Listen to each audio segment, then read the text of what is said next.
الرحمن Video الرحيم. ini dimulai. Pastikan kamu sudah mengklik tombol like, subscribe, lonceng, dan share ke teman-teman. السماوات والأرض أشهد أن لا إله إلا الله وحده لا شريك له وأشهد أن محمدا عبده ورسوله لا نبي بعده اللهم صل على سيدنا محمد وعلى آل سيدنا محمد Yang pertama-tama marilah kita mengucapkan rasa syukur kita kepada Allah Subhanahu wa taala atas segala nikmat yang Allah berikan kepada kita saat kali ini, yaitu Ustaz Arman Tanjung MA. Alhamdulillah beliau telah berada bersama kita sejak subuh tadi. Untuk mempersingkat waktu, mari kita buka acara kita dengan mengucapkan basmalah. Bismillahirrahmanirrahim. Kepada Ustaz kita persilahkan dengan segala hormat. Assalamualaikum warahmatullahi wabarakatuh.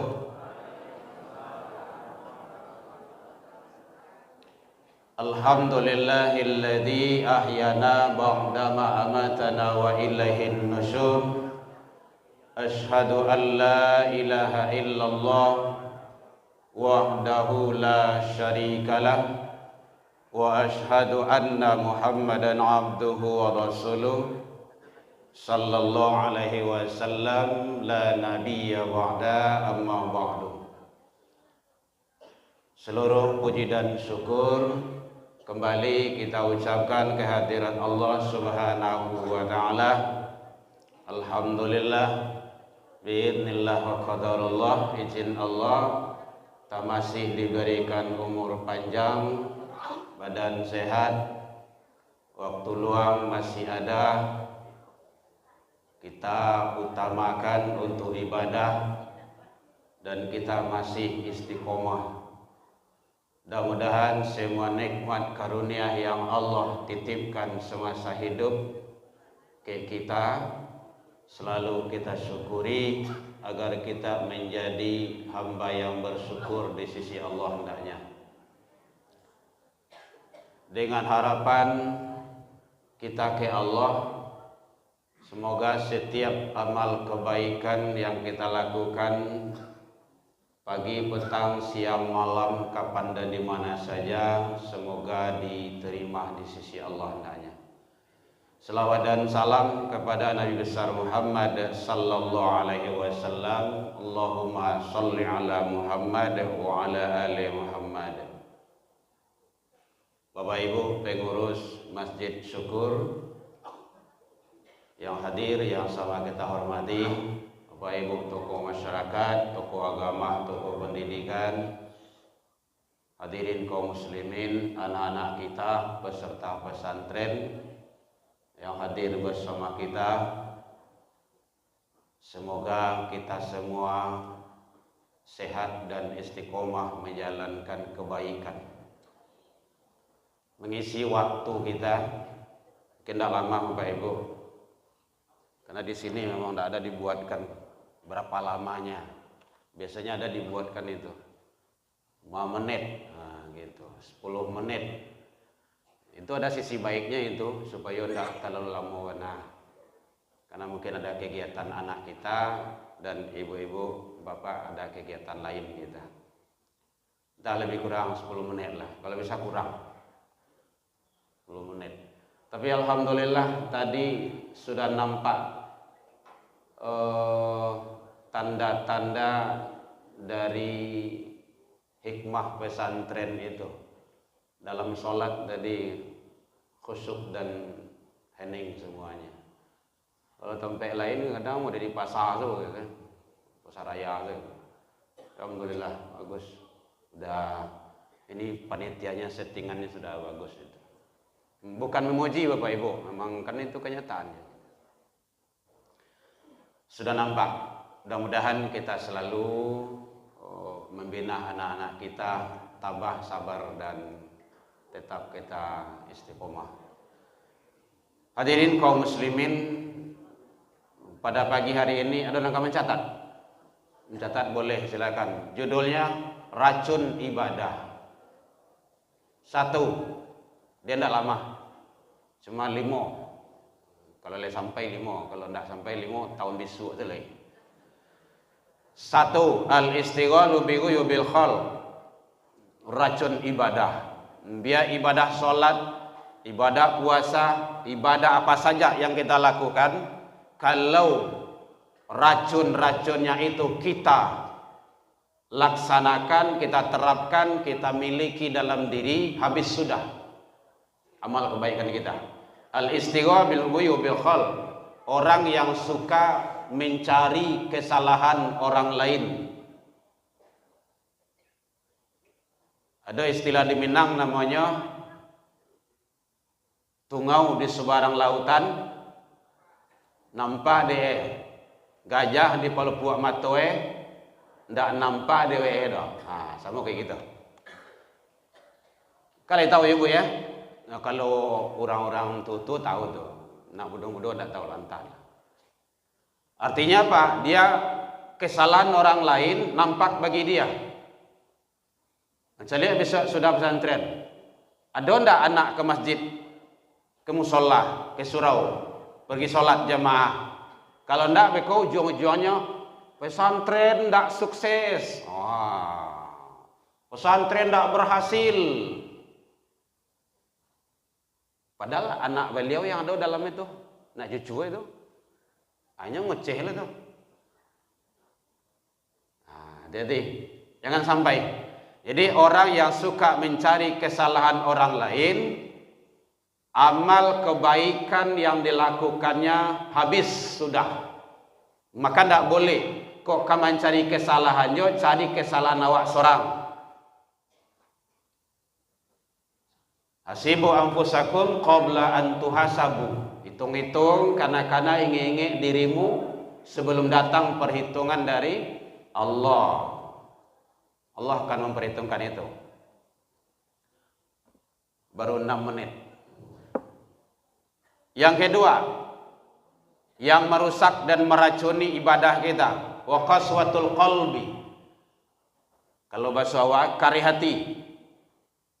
Ada yang agak-agak punya bagai kariangok, namanya tu. Kariangok, kari kapalo, namanya tahulah. Kapalo tentu yo kari. Keras hati. Kalau hati kau nan kare, tu sudah selesai itu. Jalan ke masjid tidak nampak bagi dia. Walaupun bulan Ramadan. Karena tidak menerima kebenaran itu dah sulit, dah susah. Nyo menganggap dirinya yang benar. Jadi orang yang keras hati tidak mau menerima kebenaran. Padahal kebenaran itu al-haqqu min rabbikum. Hakikatnya datang dari Allah. Sumber melalui siapa saja bisa. Tapi yang penting yang benar. Orang yang selalu memelihara penyakit keras hati ini, maka amal kebaikannya rusak, habis dan tak bernilai. Yang ketiga, karena target kita 10 menit. Lebih kurang. Kalau lebih aku mohon maaf. Kalau kurang tidak apa-apa. Yang ketiga, wa hubbud dunia. Pesantren jam berapa mulai? Soleh?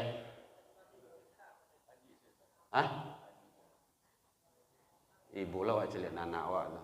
Mohon nampak tu mas. Wa hubbud dunia. Terlalu cinta akan dunia. Hati-hati itu. Dunia yang kita cari ini sifatnya sementara. Selama-lama hidup manusia paling kancang 200 tahun untuk akhir zaman doh. Ada di Rawang kau, Bu? Ada, Pak? 200 tahun. Kalau tidak ada 200 tahun 250 lah. 200 saya tidak ada, apalagi 250 kan. 200 atau 150, 100 tahun. Itu paling lama hidup itu. Lah 150 itu tidak bantu lah itu doh. Lah tulang saya tinggal lah itu. Kulit pembalut tulang gitu. Dan umur 90 saja, mungkin ada umur 90 lebih itu kan. Acok-acok saya lah kacau tu. Atau lah camih tu. Lah karipui saya doh mas. Bentuk tawang bau bui saya. Lah cami mencari awak seorang. Jadi hidup pendek, dah lama. Sementara kehidupan yang pendek ini hadirin, yang akan kita cari kehidupan yang panjang, abadi. Ada bahasanya di sana khalidina fiha abada, abadi. Abadi abada itu artinya selama-lamanya. Ndak baingguh jawate, ndak basiwak jawab sisia. Ndak ada batasannya. Sementara kehidupan dunia sesaat. Makanya dalam Al-Quran Allah sampaikan wabtaghi fima ataqallahu daral akhirah. Akhirat dulu. Carilah akhiratmu yang telah disiapkan kata Allah. Wala tansa nasibaka minad dunia. Jangan lupa dunia baru balik ke belakang. Jadi cari akhirat, jangan lupa dunia, bagian duniamu. Karena awak masih di dunia. Awak kini kan awak balian. Cari dunia, lupa akhirat. Bukan lupa, malah melupa-lupuan. Batinggaan malahan. Karena waktu itu sampai taruh isi untuk ibadah. Walaupun pagi hari. Untuk aku nunjuk duit. Kan boleh awak pikir itu. Hidup ini untuk apa gunanya? Sehebat, sekaya, setinggi apapun pangkat dan jabatan, mungkin hebat Firaun. Firaun itu tahtanya sudah luar biasa. Dia bukan presiden lagi, bukan raja lagi. Dia sudah menganggap dirinya sebagai Tuhan. Kalau tidak mengakui, nyobunuh. Dia bisa menghidup dan mematikan orang, katanya. Tapi akhirnya, habis kan? Selesai juga. Kalau kayu, kekayaan haraton yang dicari, ditumpuk taruh saya. Rasanya mungkin kekayaan Firaun sampai kini masih abadi. Dia baru sabui orang. Walaupun ada jinjiannya asoy gitu kan. Itu bu, atau karun gitu kan. Atau karun, di malu atau karun di siko kan. Tapi begitulah, sudah menjadi kenamaan. Akhirnya selesai juga kan. Tidak ada apa-apanya. Jadi mencari kehidupan yang singkat, lupa kehidupan yang panjang dan abadi. Jadi bahasanya di situ wahubbud dunia, terlalu cinta akan dunia. Cinta dunia itu boleh, tapi kalau sudah berawalan terlalu, udah melebihi itu. Berarti tinggal ibadah. Akan sangat bahaya sekali. Jadi inilah hikmah salah satu, Bapak Ibu, kita sebagai umat selalu dibimbing, dituntut dan dituntun oleh Allah baginda Rasul untuk selalu berada pada jalan yang Allah ridho. Hadirin kaum muslimin, yang keempat, waqilatul haya, sedikit rasa malu. Akhir-akhir ini Bapak Ibu rasa malu ku memanglah kurang bana. Malu jo sopan raso jo pareso. Sangat tipis bana. Kalau pai awak ambo kan acok pai ke taplau Bapak Ibu. Pai pacaran sama yayang ambo. Ya. Itu di muka-muka awak tu anak-anak SMP, anak-anak SMA. Mulai kalau kuliah, parah lo dari awak, baraninya pacik-pacik di muka awak. Kadang tamui bini awak tu. Malu tu yang tak ada loh do. Kalau rasa malu sudah hilang, lah sama sawah je pematang. Ini yang awak awasi ke anak-anak awak, Bapak Ibu, hadirin, tanggung jawab ke anak-anak awak. Tugas kita orang tua. Ini salah satu hikmah pesantren Ramadan ini. Apalagi kalau kini ditambah oleh Pemko, surau. Apa namanya itu? Itu smart surau. Smart surau kok rasanya mungkin di dunia, mungkin di Sumatera Barat punya kok. Tidak ada tempat lain di daerah lain, negara lain kok. Itu hebatnya. Orang surau ini hebat. Sangat luar biasa. Bahkan nama beliau itu diabadikan itu di Masjid Raya. Siapa itu? Masjid Raya menggede tu, besar tu. Model rumah adat tu. Masjid Raya apa? Yuk. Saleh. Syekh Ahmad Khatib. Ahmad Khatib itu kan khatib. Minangkabau, asal dari Minangkabau. Itu orang surau tu. Lahir beliau di surau, dikader di surau, dididik di surau. Menjadi imam besar di tanah suci Mekah. Murid-murid beliau sangat banyak sekali, bertebaran di seluruh penjuru. Ini luar biasa. Dan itu harus dicontoh. Jadi malu. Mari awak terapkan rasanya kalau kurikulum kini tidak ada sumbang dua le. Nah, dulu ada tu sumbang dua le. Sampaian ke anak padusi awak tu. Sumbang dua le tu perlu tu. Sumbang tu nang ganji hendak pantas dilakukan oleh seorang perempuan. Banyak itu, dah dua le itu. Sumbang duduk, sumbang bertanya, sumbang berjalan, sumbang tagak. Ada sana 12. Itu soalnya aku dapat memang tu perlu tu tarui dianokan soal generasi awak ko lah rawan gini ko. Generasi kini apa namanya ko? Genset. Generasi genset. Orang Jepang itu sudah wanti-wanti menyampaikan itu, dia tidak mau menerima kerja untuk generasi genset itu. Dia suka instan. Tak mau dia. Tidak ada produknya itu. Hati-hati makanya anak awak. Jadi rasa malu. Kemudian yang kelima yaitunya watul amal. Panjang angan-angan. Kau babayuh. Cita-cita boleh ya. Tapi kalau angan-angan tu menghayal tu. Ambo ingin itu. Tu generasi Gen Z tu. Ambo ingin itu. Sekolah malah. Ambo ingin itu. Beraja lalok. Mulai saya masuk guru lalok dalam lokal. Nanti sekolah dah. Sampai lain. Sampai lain. Bakal menjadi orang itu, maksudnya yang sukses itu kan, tidak akan bisa itu, harus beraja. Makanya ada salah satu materi itu dalam tingkat SMP, salah itu ya, tentang Al-Quran, membaca. Makanya benar wahyu pertama turun itu adalah Iqra, baca, baca, baca, baca. Yang terakhir yaitunya wadhalimun la yantahi, sifat dan sikap zalim yang tiada henti-hentinya. Yang semua itu adalah meracuni dan merusak ibadah yang kita lakukan. Jadi hindarkan, jangan suka menyebut-nyebut orang lain, kesalahan orang.